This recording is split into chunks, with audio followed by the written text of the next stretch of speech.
Perfect. Okay. Thank you, Representative. First question, Rebecca Woods-Hill.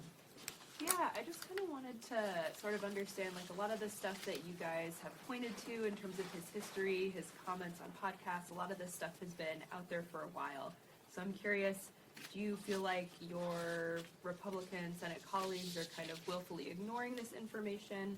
And then I'm also kind of curious what your strategy is to kind of break through and get these problems to resonate with them before this vote. Well, you're right. I mean, a lot of this has been out actually for years, including some of it came from his book that he wrote himself. I think Senator Durbin raised a new issue, though, with respect to whether he lied under oath, with respect to having no knowledge of the effort to purge the FBI. I think he testified he didn't know anything about it in several variations of that. But it sounds like there's a whistleblower who's saying he does.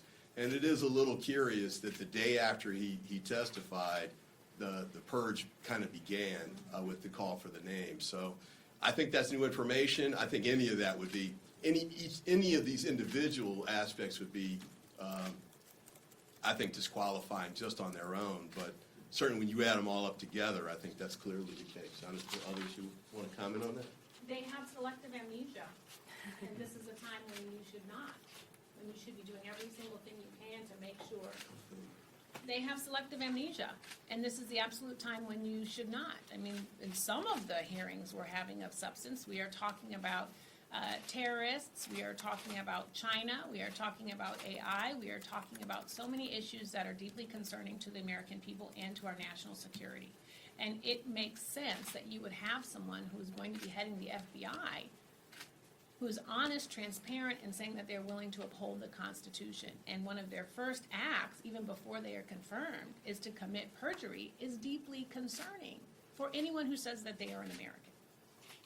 All right, Mitchell Miller, excuse me, go ahead. No, I'll just add, I mean, look, a lot of these Republican members of Congress, Senate and House, they know that Kash Patel is the bad pick. They know he's unqualified, just like they know Tulsi Gabbard was unqualified and Pete Hegseth and many of the other nominees, but they're scared. Right? They are scared of Donald Trump. They're scared of Elon Musk.